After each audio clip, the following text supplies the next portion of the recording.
Welcome back, guys, and today we are going to be hanging out in the arms of an angel.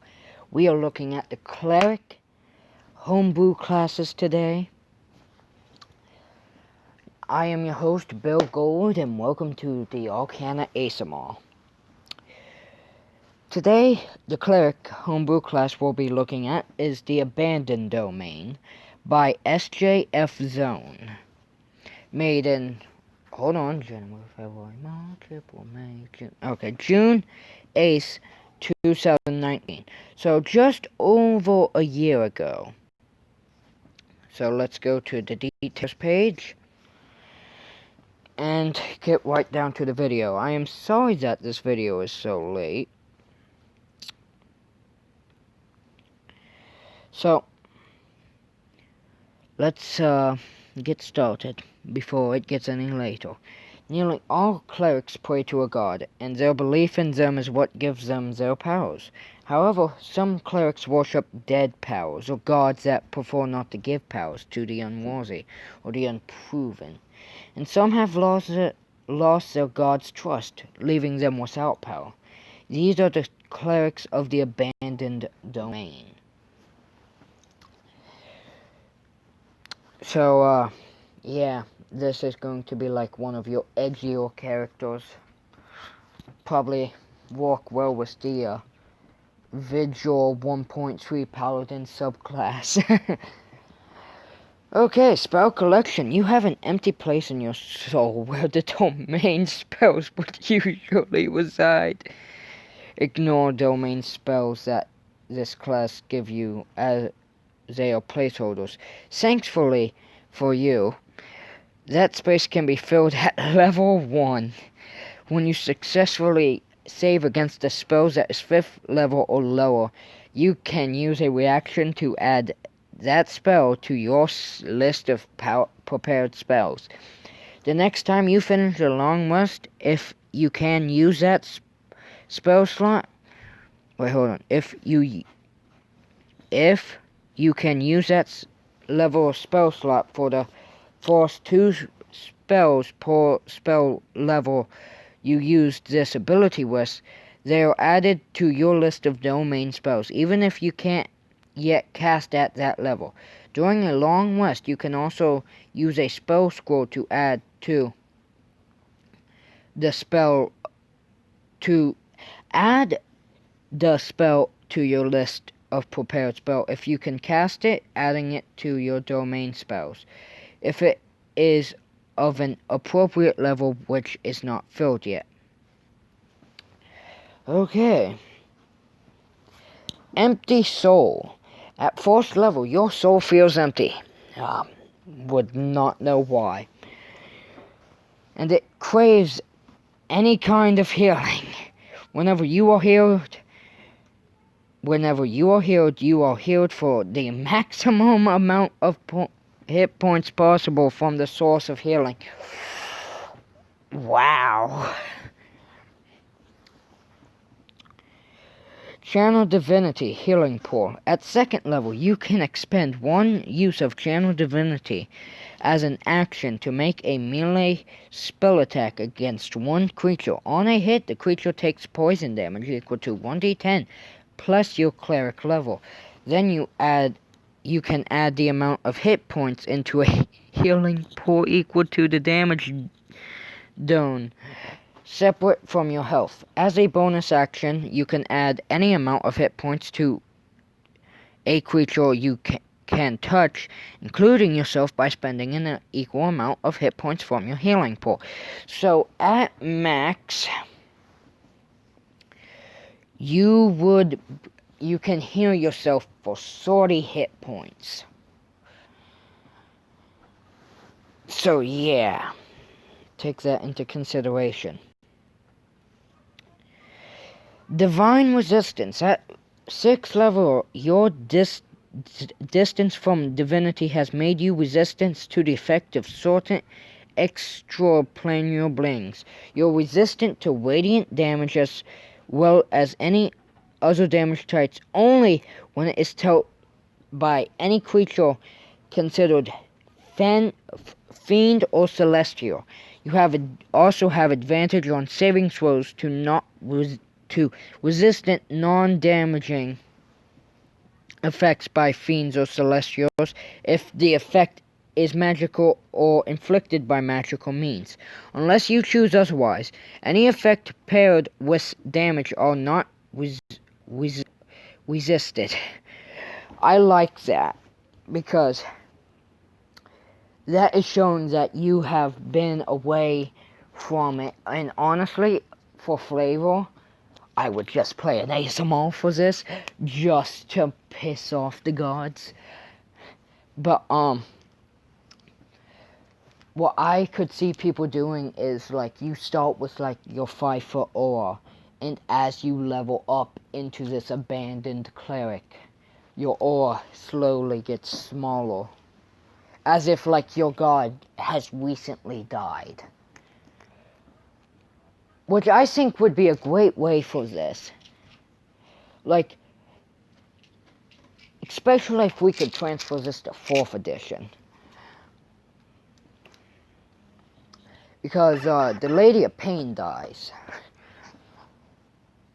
Or, like, you could have been praying to a very low in power god and it dies, or something like that. Or you could be playing in Dark Sun, which, definitely the abandoned cleric is, looked at fondly.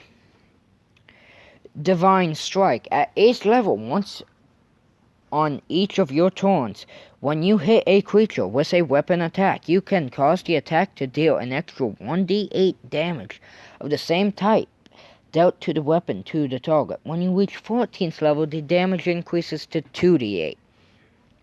Nice.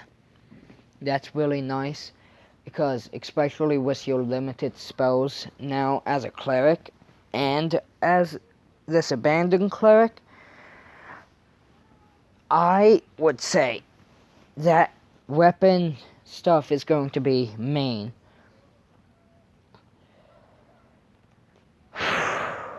Now my question is, no, I know this is off topic, but like, do you get like spells still? Like, as a DM, I would sit there and be like, well, you could just, like, half the spells you get, because you are taking a spell thief kind of path. But, like, I could see other people just letting them have it, like the regular spells, just to not complicate it, because it doesn't really say. But anyways, Divine Strike. Oh, we already did that one. Divine Rejection. At 17th level, you have built up even more barriers from divine and demonic forces. You will now have immunity to radiant damage. Additionally, you are now immune to any non-damaging effects that a creature considered a fiend or celestial might inflict on you, unless you wish it to be inflicted. As long as the effect is magical or is inflicted by magical means, any effect paired with damage are not resisted. So, this has been updated 3 times, including the one we're reading. So, I think it's a great class. I would play it. I think SJF Zone for making this class. Any comments? I can't get enough of this homebrew. Please keep making more. Oh, in the name of my god. I thought your god was dead. I love this. My next campaign I will be using this. Thank you for this genius artistry. Yes, thank you. God damn it, that's edgy. Yes. Okay, thank you. I just wanted to help clarify things as much as possible for my DM. Very fair questions given how I worried worded it by the maximum amount possible, I intended that to be meant for die rolls. So if you used Cure Wounds on yourself, or if someone used it on you, instead of rolling 1d8 plus 3 to determine how much you were healed, you would just heal 8 plus 3, so 11. So no, if the source of healing is a definite number like a healing pool or from lay on hands, you do not completely use up that source if you or the other person who controls the healing does not want you to. That makes some more.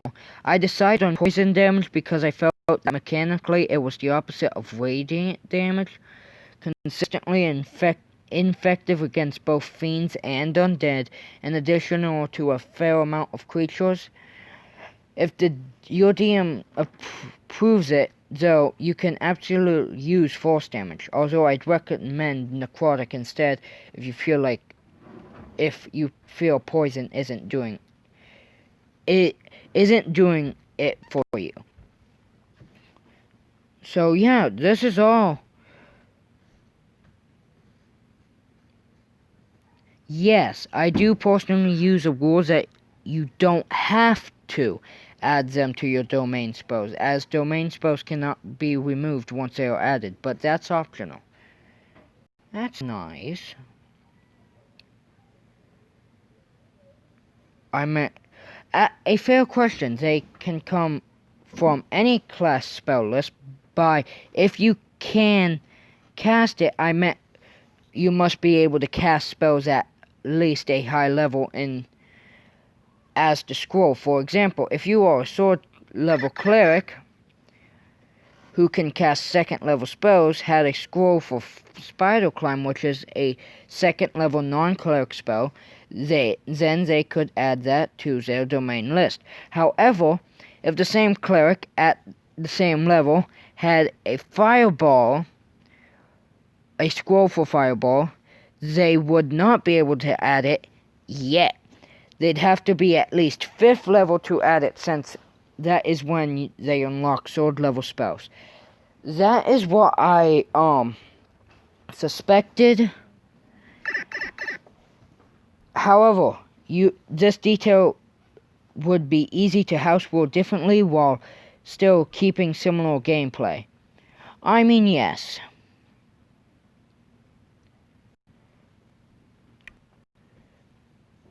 Okay, that seems to be all the comments. This class seems to have gotten overall. I think we're good. This is not the end of SJF Zone. So, yes. I thank SJ for this class. So, yeah.